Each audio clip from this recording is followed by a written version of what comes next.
Nuevamente desde el Congreso de la República, nuestro programa ¿A quién le sirve su ley? Nos acompaña el doctor Jorge Rey, él es representante de la Cámara por el departamento de Cundinamarca, pertenece al partido Cambio Radical y hace parte de la Comisión Cuarta Constitucional Permanente de la Cámara de Representantes. Doctor, gracias por estar con nosotros. William, muchas gracias por invitarme a su programa. De algún modo todos los municipios, más de 1000 que tenemos en el país y 32 departamentos están pendientes del presupuesto general de la Nación. Ustedes en este momento discuten esta iniciativa al interior del Congreso de la República, en las comisiones económicas de las dos corporaciones, no solamente del Senado, sino también de la Cámara de Representantes. Y nos escriben diariamente porque el presidente de los colombianos, el doctor Juan Manuel Santos, hizo un anuncio supremamente importante y que nos llama mucho la atención porque es primera vez en toda la historia de nuestro país que se asignan los primeros recursos, los más importantes para la educación. ¿Por qué no le informamos a los colombianos, doctor Jorge Rey, que la idea es esa?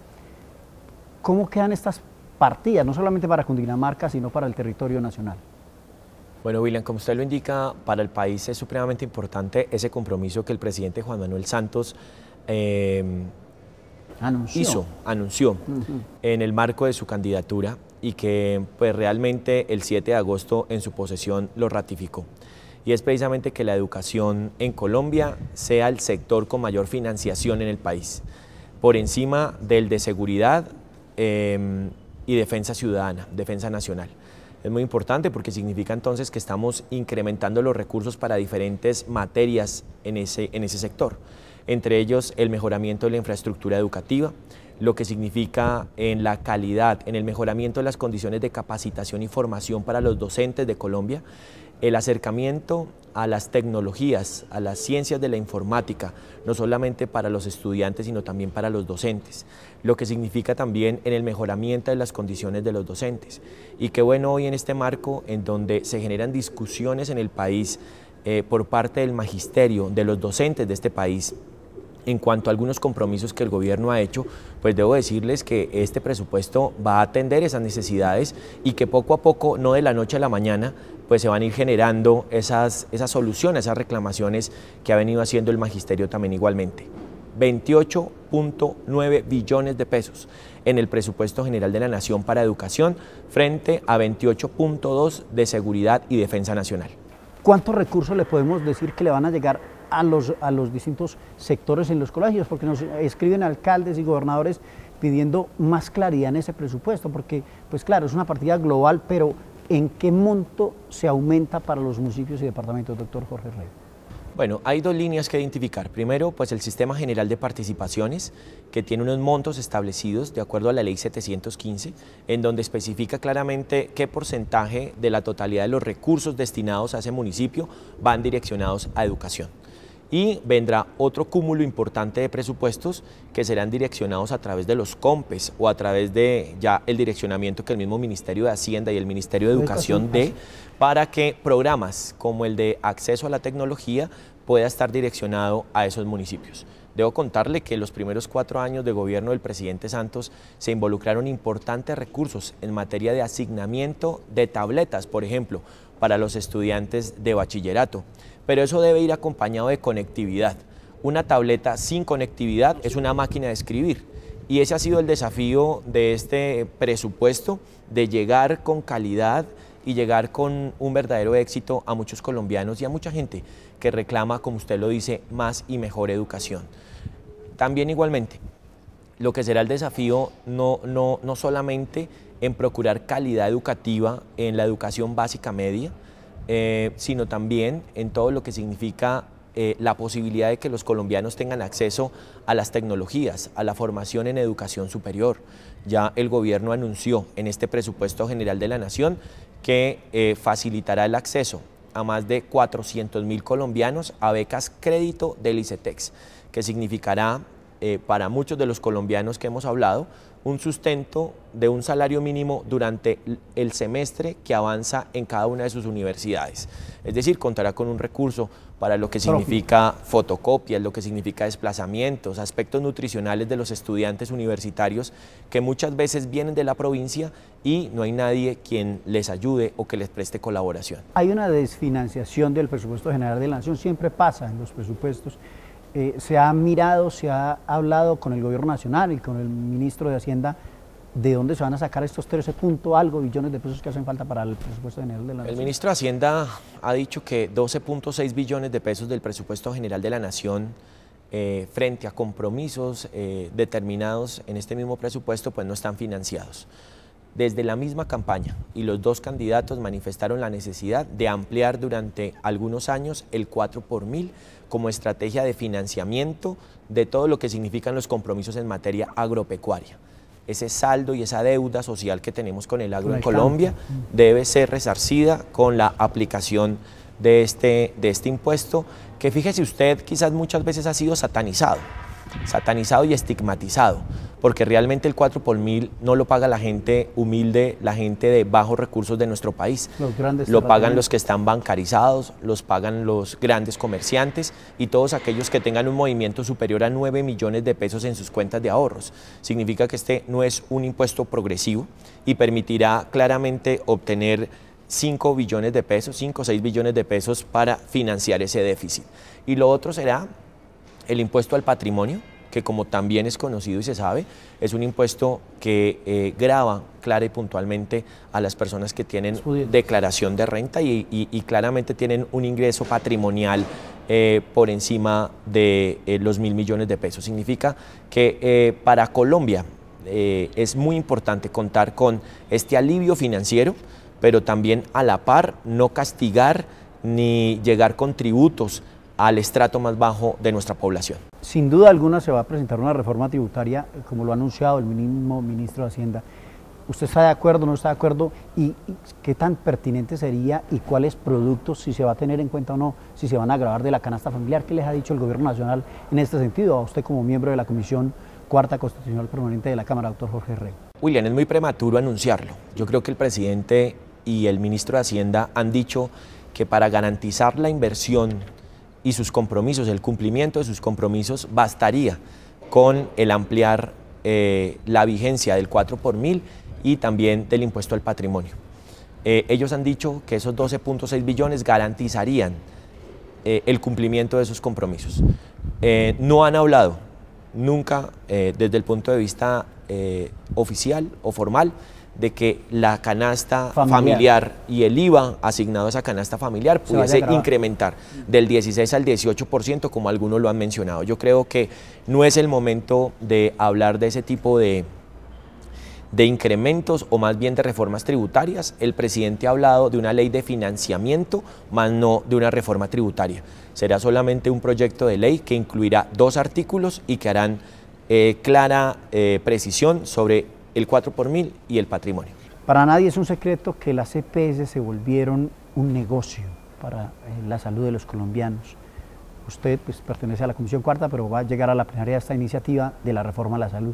¿Qué piensa que debemos de hacer los distintos sectores que diariamente nos vemos rechazados porque no nos dan las citas, porque las citas son extemporáneas, porque la droga no nos la entregan? ¿Qué va a pasar con esas EPS ustedes cuando les llegue esta iniciativa al interior de la plenaria de la Cámara de Representantes? Es un sector que necesita de mucha ayuda en nuestro país y sobre todo más que ayuda de, digamos que estricticidad técnica. Creo que hemos sido muy laxos, creo que hemos sido permisivos y hemos dejado que los recursos de la salud se vayan vía corrupción. El 26% de los recursos asignados a la salud se van en ese gran desagüe de corrupción. La intermediación. Que se ha venido suscitando gracias a la intermediación.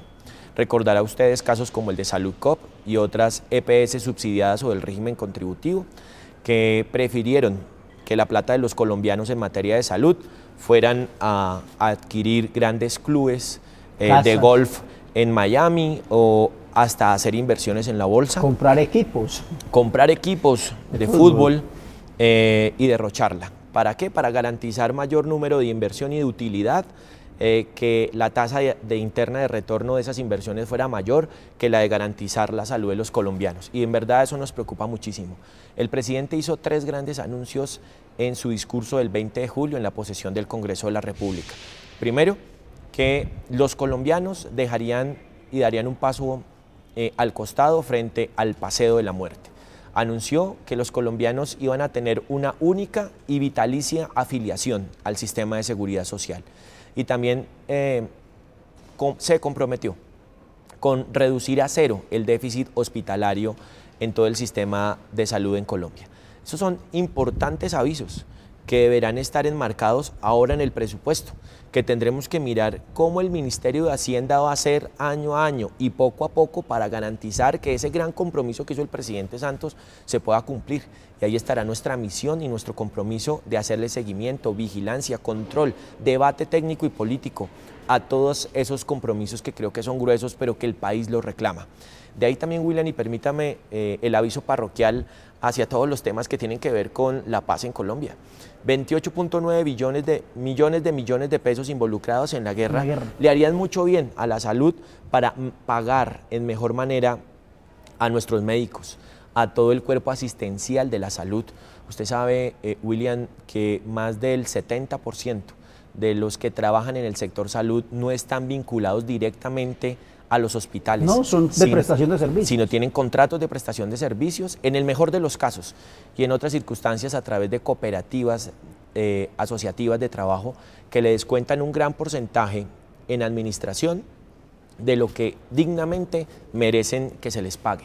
Pagos atrasados, hospitales, por ejemplo, en Cundinamarca, como Girardot, hospitales de gran envergadura como Fusagasugá, tienen muchos problemas y se ven con dificultades para corresponder con los salarios de personas que trabajan en horarios extendidos, en grandes jornadas, en turnos bien sacrificantes. Yo creo que este tema de la salud es un tema que debe llamar mucho la atención del gobierno nacional, como lo ha avisado, y estamos muy gustosos de esperar el tránsito de la ley ordinaria que reformará a la salud y que pretendemos allí estén consignados estos grandes principios. Pero el tema que nos preocupa mucho a todos los colombianos, le reitero, doctor Jorge Rey, es: ¿se deben de acabar, se deben de quedar, debemos mantener? ¿Qué se debe hacer con esas EPS?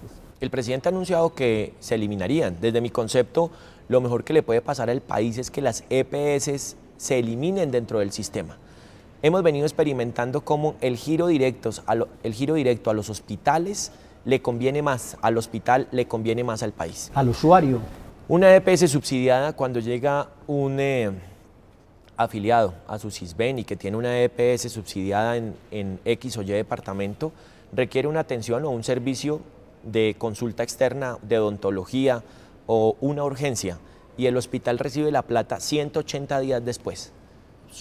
¿Cómo garantizamos que los hospitales tengan una buena atención, que tengan el mínimo de elementos para garantizar que en esas urgencias atendamos bien la gente? Es muy difícil hacerlo. Yo creo que preferimos un Estado que sea más robusto en su componente de funcionarios que se comprometan a hacerle un seguimiento al giro de esos recursos, que permitir una burocracia y permitir un desangre de la economía del país a manos de EPS subsidiadas que se han encargado de desprestigiarse a ellas mismas, que se han encargado de no atender los requerimientos de la gente. Hoy un paciente que ingresa a un primer nivel de atención y requiere una atención en segundo y tercer nivel, pasan semanas, largos meses esperando una cama, esperando una atención. En verdad, esto de verdad para nosotros los colombianos debe ser una necesidad que el gobierno debe atender de primer orden. Su partido, Cambio Radical, sabemos de la importancia del doctor Germán Vargas Lleras al interior del gobierno, el vicepresidente de los colombianos. La prioridad para el gobierno nacional, si ustedes han tenido la oportunidad de dialogar no solamente con el vicepresidente, sino con los ministros, será cuál de los proyectos, porque está salud, está pensiones, está justicia y está paz. ¿Cuál debe ser la prioridad para que el gobierno de algún modo pues tenga en cuenta a la hora de presentar los proyectos a la consideración del Congreso? Apenas llevamos un mes aquí de legislatura. Bueno, estamos que nos trabajamos. Yo creo que esta Cámara de Representantes, donde afortunadamente, digo yo, de 166 integrantes, más de 102 somos nuevos, pues digamos que es una renovación total. Venimos con mucha energía, con mucha disposición de trabajar, y creo que estamos ávidos de recibir esos proyectos y de mirar cómo, ojalá en un solo paquete, podamos analizarlos en contexto, porque muchas veces nos llega una reforma a la justicia, pero nos llega sin un paquete, por ejemplo, de reforma como el Procurador General de la Nación está anunciando y ya lo radicó un nuevo proyecto de ley, un proyecto de ley que reformará el Código Disciplinario Único. Y tiene mucho que ver, ¿sí? Cómo se comportan los funcionarios públicos y cómo vamos a juzgarlos por sus omisiones o extralimitaciones, pero cómo en una reforma a la justicia a los funcionarios públicos se les castiga levemente, pero entonces en calle sí queremos que a nuestros jóvenes o que a muchas personas se les castigue severamente. Esto debe tener unidad, integración. La ley del presupuesto mismo, el plan de desarrollo que en marzo analizaremos. Todo es un contexto de un sinnúmero de decisiones que hay que tomar y tomarlas pronto. Pero, desde mi criterio, William, discúlpeme. No. Sí, desde mi criterio, creería que el país está reclamando una reforma política, el país está reclamando una reforma a la justicia. Creo que eso debe ser inmediato. Por ejemplo, el presidente no debería dejar pasar la oportunidad en esta reforma a la justicia que el fiscal general de la Nación sea nombrado directamente por el presidente. Perdóname que le interrumpa, que me parece sumamente importante esa claridad que usted tiene en torno a eso. En los Estados Unidos, el fiscal general de la Nación lo designa el presidente de los colombianos. En muchas partes, en España, en otros países pasa lo mismo. Aquí, pues, es designado por la Corte Suprema de Justicia. ¿Ese querer que usted acaba de expresar es el de Cambio Radical, es el del país, es el suyo? ¿Por qué no nos desglosa un poquitico más eso? Bueno, hoy somos unidad nacional, entendemos que somos un solo equipo y que estamos rodeando al presidente para que este gobierno de la paz llegue al 2018 con excelentes resultados. Y yo creo que una de las grandes consideraciones que tiene esta patria y reclamaciones que tiene este país es de mayor justicia.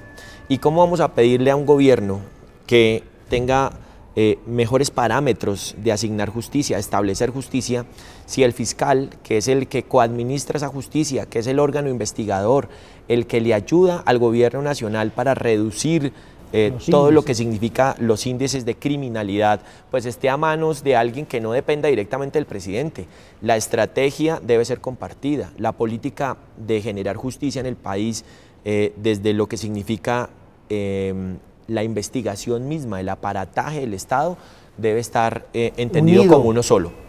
Y yo creo que Estados Unidos y otras democracias lo han llevado a feliz término, donde el fiscal depende directamente de la presidencia de la República, y me parece que eso generaría un plus más confianza en el desarrollo de asegurar mayor justicia para los colombianos. Pero el querer es de, ¿qué ha sentido?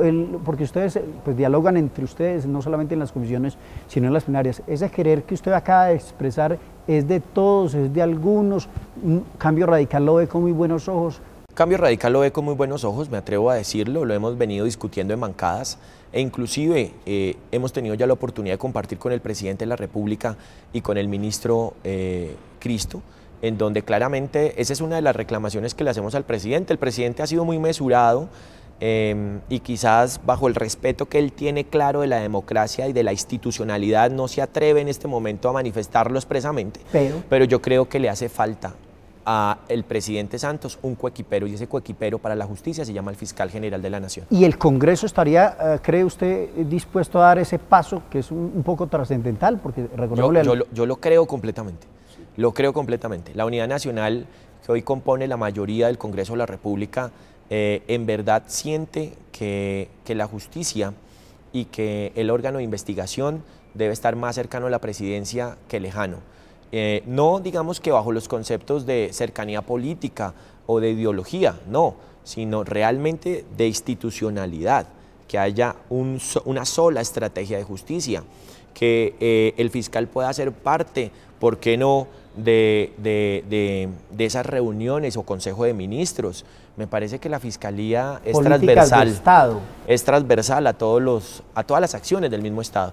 No veo por qué tendrá que ausentarse de esas grandes discusiones. El ambiente, sí lo ha palpado aquí, usted ya, pues porque lo acaba de señalar aquí en nuestro programa, ¿Quién le sirve su ley? Pero ya lo ha palpado al interior del Congreso, esa iniciativa. En nuestro partido ha sido comentado, sé que ha hecho parte, digamos que, de los debates o las manifestaciones de algunos partidos. No podría garantizarle que en este momento exista el consenso generalizado, pero creo que es una propuesta que va cogiendo fuerza y que se va ambientando en el seno del Congreso. Esperemos ya en el debate mismo de la reforma a la justicia si eso puede ser una realidad. Y el doctor Germán Vargas Lleras ya tiene, pues ya de algún modo ha ido señalando que esto podría ser un paso importante en el gobierno.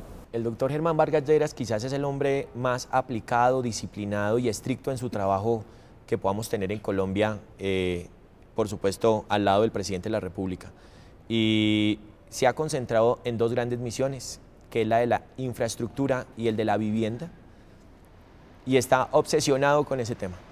No ha tenido cabeza ni mente para otros y creo que él respeta claramente las manifestaciones en otras índoles que recaigan sobre otros ministerios, respetará absolutamente las decisiones y estará muy a la par con el presidente para que la infraestructura y la vivienda de este país tengan un revolcón.